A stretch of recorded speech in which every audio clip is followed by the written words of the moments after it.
తుంగతుర్తి మాజీ ఎమ్మెల్యే గాదర్ కిషోర్ ముఖ్యమంత్రి మీద వాడు వీడియోని దుర్భాషలాడారు. ఎట్లా చూడొచ్చు? ఇది వాళ్ళ నాయకుడు నేర్పిన సంస్కారం అని అనుకుంటున్నా. వాళ్ళ తల్లిదండ్రులు అయితే పాపం చాలా మంచి ఉన్నత విద్య చదువుకున్న వాళ్ళు. ఈయన కూడా ఉస్మానియా యూనివర్సిటీలో మంచి విద్యార్థి ఉండే. కానీ వాళ్ళ నాయకుడు అడుగుజాడలో నడిచి వారు ఏ విధంగా అయితే భాషలు వాడతారో ఆ భాషని ఆయన పూర్తి స్థాయిగా ఆయన లోపలికి తెచ్చుకొని ఆయన ఆత్మగా మాట్లాడడం జరుగుతుంది. వాస్తవానికి తెలంగాణ రాష్ట్రం వచ్చిన తర్వాత ఈ భాషా ప్రయోగం అనేది ముఖ్యమంత్రి స్థాయిలో ఆనాడే కేసీఆర్ గారు ఎంతో దిగజారి మాట్లాడిండ్రు. అది ఒక్కసారి కాదు, ఎన్నోసార్లు దిగజారి మాట్లాడిండ్రు. అది వారి స్థాయికి చాలా చెడ్డ పేరు తెచ్చింది. ఈరోజు వారు పెంచుకున్న ఈ పెంపుడు కుక్కలు ఏవైతే ఉన్నాయో ఎంగిలి మెతుకులు తిని బతికే వీళ్ళంతా కూడా ఈరోజు ముఖ్యమంత్రి గారిని పట్టుకొని, ముఖ్యమంత్రి గారు రేవంత్ అన్ననే కాదు, ఎవరు ముఖ్యమంత్రి ఉన్నా, ఏ రాష్ట్ర ముఖ్యమంత్రి ఉన్నా వారికి గౌరవించాల్సిన బాధ్యత ప్రజాప్రతినిధిగా చేసిన ఇటువంటి వారికి తప్పకుండా అది సముచితంగా ఉంటుంది. కానీ వీరవన్నీ మర్చిపోయి కూడా కేవలం మీడియాలో కనిపించడానికి ప్రజలు మర్చిపోయినరు. ప్రజలు ఎలా కొట్టినరు, తుంగతుర్తి నియోజకవర్గ ప్రజలు పూర్తి స్థాయిగా వెలేసిండ్రు. ఈరోజు ఏదో విధంగా న్యూస్లో ఉండాలి కదా అని చెప్పి నోటికి ఇష్టం వచ్చినట్టు వాగితే అది రాష్ట్ర రాజకీయాలకు మంచిది కాదు. యువత ఎవరైతే ఇంకా రాజకీయాలకు రావాలనుకుంటున్నారో ఇట్లాంటి వాళ్ళని చూసి ఇంత చిల్లర రాజకీయాలు ఉంటాయా అని చెప్పి వెనకడిగేసే ప్రయత్నం చేస్తారు. కాబట్టి వీళ్ళ భాషను మార్చుకోవాలని చెప్పి హెచ్చరించడానికి ప్రెస్ మీట్ పెట్టినాము. వీరి భాషా ప్రయోగం మార్చుకోకపోతే రాబోయే కాలంలో తప్పకుండా వీరికి చుక్కెదురు కాకుండా ఉండదని మాత్రం నేను చెప్తున్నాను. నేను ఉస్మానియా యూనివర్సిటీకి వచ్చి కేవలం 1000 కోట్ల ప్రకటన చేసిండు, నిరుద్యోగుల గురించి కూడా ముఖ్య అంశం మాట్లాడలేదని చెప్పేసి పెద్ద నిరసన వ్యక్తం చేసినారు.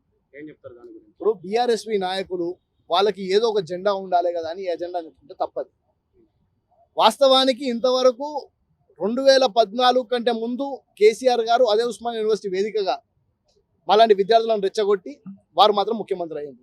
ఆనాడు పూర్తి స్థాయిగా మాకు ఉద్యోగాలు వస్తే మా నీళ్ళతో మేము మా భూములను పండించుకోగలుగుతాము, మాకు నియామకాలు వస్తాయి అన్న ఉద్దేశంతో మేమందరం కూడా ఆనాడు చదువులను వదిలేసినాం, మా తల్లిదండ్రులను వదిలేసినాం, ప్రాణార్పణ చేయడానికి కూడా వెనకాడకుండా ఆ రోజు బస్సులు తగలబెట్టమంటే బస్సులు తగలబెట్టినాం, బస్సుల అద్దాల వల్ల కొట్టినాం, బస్సుల అద్దాల వల్ల కొట్టినాం, జైళ్ళ పాలైనాం, కేసుల పాలైనాం. వాళ్ళు మాత్రం ఆ 10 సంవత్సరాలలో ఏ ఒక్క రోజు కూడా ఏ ఉస్మానియా యూనివర్సిటీ గడ్డ అయితే తెలంగాణ రాష్ట్రానికి ఊపిరినిచ్చిందో, ఆ తెలంగాణ రాష్ట్రము ఏర్పాటుకి కారణమైన ఉస్మానియా యూనివర్సిటీకి కనీసం రావడం పక్కన పెడితే ఈ 10 సంవత్సరాల్లో ఒక్కసారి కూడా ఒక్క హాస్టల్లో ఒక కొత్త బెడ్ కానీ ఒక కొత్త బెడ్షీట్ కానీ కనీసం మరమ్మతులు చేయడానికి కూడా వీళ్ళు నిధులు ఇవ్వలేదు. ఈరోజు ముఖ్యమంత్రి రేవంత్ రెడ్డి గారు ముఖ్యమంత్రి అయిన తర్వాత 2 సంవత్సరాల్లో ఇప్పటికి ఇది 2వ పర్యటన ఉస్మానియా యూనివర్సిటీకి. ఒక స్టూడెంట్ లీడర్ నుంచి ఎదిగిన వ్యక్తి కాబట్టి మా రేవంత్ రెడ్డి గారు యూనివర్సిటీలలో ఉన్న సమస్యల మీద అధ్యయనం చేసుకొని 1000 కోట్లు ప్రకటించారు. 1000 కోట్లు ప్రకటించినందుకు హర్షం వ్యక్తం చేయట్లేదు. ఇక్కడ వారు మాట్లాడిన మాటల్ని వక్రీకరించడంలో కులాల చిచ్చు పెట్టడానికి వస్తున్నారు, రెచ్చగొట్టడానికి వస్తున్నారు, చేయడానికి వస్తున్నారు. యూనివర్సిటీలో ఈరోజు ఉన్న విద్యార్థులు ఇంకో 2 సంవత్సరాలలో నాన్ బోర్డర్స్ అవుతారు, బయటికి వెళ్ళిపోతారు. ఈ 1000 కోట్లతో అభివృద్ధి చేసే వాటితోని ఆడ కొత్తగా స్టేడియం రాబోతుంది, కొత్త హాస్టల్స్ నిర్మాణం జరగబోతుంది, మరమ్మతులకు జరగాల్సినవి జరగబోతున్నాయి, లైబ్రరీకి సంబంధించి కొత్త పూర్తి స్థాయిగా పరికరాలు తెచ్చే ప్రయత్నం చేస్తున్నాము. వీటన్నిటిని హర్షించే ప్రయత్నం పక్కన పెట్టేసి కేవలం బీఆర్ఎస్పీ నాయకులు, వారి నాయకులు ఎవరైతే చెప్తున్నారో వాళ్ళు ఉసుకో అనగానే బయటికి వచ్చి మా మీద మాట్లాడడం జరుగుతుంది తప్ప వారు కూడా వారి మనసు మీద చేసుకొని రాత్రి పడుకొని అవును ఇది నిజమే అని అనుకుంటే నిజమవుతుంది. కానీ వాళ్ళు కేవలం వాళ్ళ నాయకుల మెప్పు కోసం అని చెప్పి మాట్లాడుతున్నారు మాత్రం నేను అనుకుంటున్నా.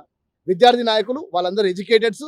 ఈరోజు ఎవరైతే ఎడ్యుకేటెడ్ లీడర్స్ ఉన్నారో కేవలం ఉస్మానియా యూనివర్సిటీ కాదు, కాకతీయ యూనివర్సిటీనే కానివ్వండి, మహాత్మా గాంధీ యూనివర్సిటీ కానివ్వండి, తెలంగాణ రాష్ట్రంలో ఉన్న 10 యూనివర్సిటీలు కానివ్వండి, వాళ్ళందరూ కూడా ముఖ్యమంత్రి రేవంత్ రెడ్డి అయిన తర్వాత గురుకులం అని అంటే ఒకే కులం, ఎస్సీలకు ఎస్సీ గురుకులాలు, ట్రైబల్స్కి గిరిజన గురుకులాలు, ముస్లిమ్స్కి మదర్సాలు, ఈ విధంగా ఉన్న ఈ తెలంగాణ రాష్ట్రంలో ఎస్సీ ఎస్టీ బీసీ మైనార్టీలు అందరూ ఒకటే దగ్గర చదువుకోవాలని చెప్పి 77 నియోజకవర్గాలలో 12,600 కోట్ల రూపాయలతో integrated young India integrated schools ఏర్పాటు చేసి నీ బిడ్డ నా బిడ్డ ఎస్సీ బిడ్డ బీసీ బిడ్డ అందరూ ఒక దగ్గర చదువుకోవాలా అన్న ఒక ఉద్దేశంతో ఈరోజు వారు తెలంగాణ రాష్ట్రం అప్పుల పాలైనప్పటికీ కూడా వీరు గత 10 సంవత్సరాల్లో 7 లక్షల కోట్ల రూపాయల అప్పులు చేస్తే మా ముఖ్యమంత్రి గారు 2 సంవత్సరాలలో 7 లక్షల కోట్ల రూపాయల పెట్టుబడులను తీసుకొచ్చి భవిష్యత్తు యువత కోసం అని చెప్పి ఏ యూనివర్సిటీ విద్యార్థులు అయితే ఈరోజు మాట్లాడుతున్నారో భవిష్యత్తులో వారికి కూడా మేము చేసే ఈ భారత్ ఫ్యూచర్ సిటీలో,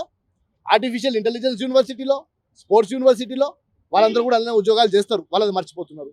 వారి కోసమని నిర్మిస్తున్న ఫౌండేషన్ ఇదే అంటున్నా, దాన్ని మర్చిపోతున్నారు అంటున్నాను. అంటే యూనివర్సిటీ అంటే ఉస్మానియానే కాదు, మిగతా యూనివర్సిటీని కూడా చూడాలి. ఓన్లీ ఉస్మానియాకి 1000 కోట్లు ఇచ్చేసి మసిపూసి మారడికాయ చేస్తా ఉన్నాం, మిగతా యూనివర్సిటీని పట్టించుకోవట్లేదు అన్నది కూడా వాదన వినిపిస్తా ఉంది మిగతా యూనివర్సిటీ నుండి కూడా. అవి ఎట్లా పూర్తి స్థాయిగా రాష్ట్రంలో ఉన్న ప్రతి ఒక్క యూనివర్సిటీని డెవలప్ చేయడానికి ముఖ్యమంత్రి గారు కంకణం కట్టుకున్నారు.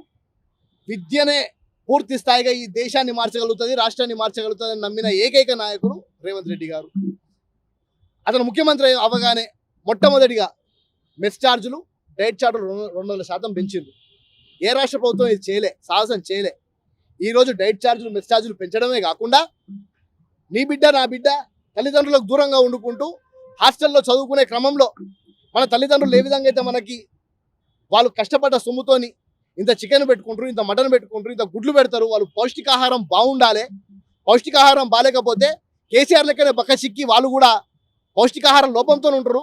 కేసీఆర్ లెక్క కావద్దు, బక్క చిక్కు ఉండొద్దు అని చెప్పి మా రేవంత్ రెడ్డి గారు గుడ్లు డైట్ చార్ట్ ఇచ్చారు. మొత్తంగా చికెన్ 2 సార్లు, మటన్ ఒకసారి, గుడ్లు 2 సార్లు. పౌష్టికాహారంగా ఉండాలి, బలంగా ఉండాలి.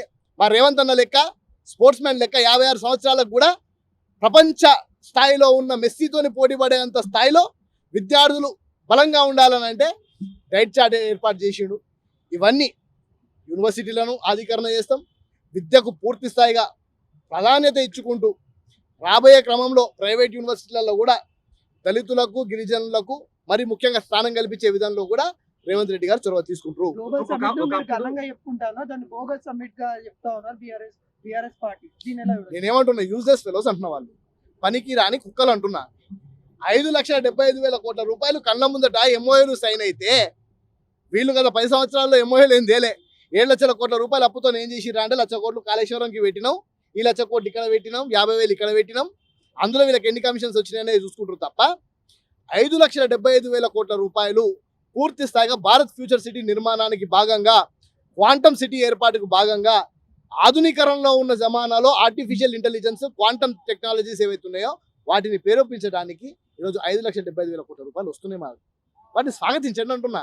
వాటిని స్వాగతించి ఈ భారత్ ఫ్యూచర్ సిటీ నిర్మాణంలో భాగంగా మనమందరం కూడా కంకణబద్దులు అయితే పార్టీలకు అతీతంగా మన దేశ యువతకు, భారతదేశ యువతకు, మరి ముఖ్యంగా తెలంగాణ రాష్ట్ర యువతకు ఏమన్నా లాభం ఉంటుంది.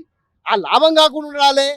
ప్రజలు ఎప్పుడు బెడ్ షాప్ల దగ్గరనే కూర్చోవాలి, తాగి తిరగాలన్న ఉద్దేశంతో వీళ్ళు ఉంటే ఎప్పటికి కూడా 10 సంవత్సరాలలో మాకు ఏ విధంగా అయితే ఉద్యోగాలు రాలేదో, ఒక నోటిఫికేషన్ రాలేదో, ఒక గవర్నమెంట్ ఉద్యోగం రాలేదో, అట్లనే యువత రోడ్ల మీద తిరుగుతుంటే వీళ్ళు వాళ్ళని రెచ్చగొట్టి రాజకీయం చేద్దామని అనుకుంటారు. మా రేవంత్ రెడ్డి అనుకోవట్లేదు. వాళ్ళు చదువుకోవాలా, ఫ్యూచర్ సిటీలో భాగస్వాములు కావాలా, ఓ 3 లక్షల యువతకు ఉద్యోగాలు రావాలా, దావోస్కి పోయి 1,78,000 కోట్ల ఇన్వెస్ట్మెంట్స్ తీసుకొచ్చి 60,000 మందికి ఉపాధి కల్పించే ప్రయత్నం చేస్తున్నాము. ఈ ప్రయత్నం చేసే క్రమంలో ఎవరన్నా ప్రయత్నం చేసేటప్పుడు మన కుటుంబ సభ్యులను ఎవరన్నా చేస్తే శభాష్ బాబు ఇంకా మంచిగా చేయని చెప్పాలి. కానీ మేము తప్పు చేస్తే ప్రతిపక్ష నాయక హోదా ఒకరికి ఇచ్చినారు కదా, ఆ ప్రతిపక్ష నాయకుడు మరి బయటకు వచ్చి మీరు తప్పులు చేస్తున్నారని చెప్పొచ్చు కదా. వారు చెప్తే మేము తప్పకుండా స్వాగతిస్తాం. మేము తప్పు చేస్తే ముఖ్యమంత్రి స్థాయిలో కూడా వారు కూడా అంటున్నారు మేము తప్పు చేస్తాం చెప్పండి, మేము దాన్ని సరిదిద్దుకున్నామని చెప్తున్నారు.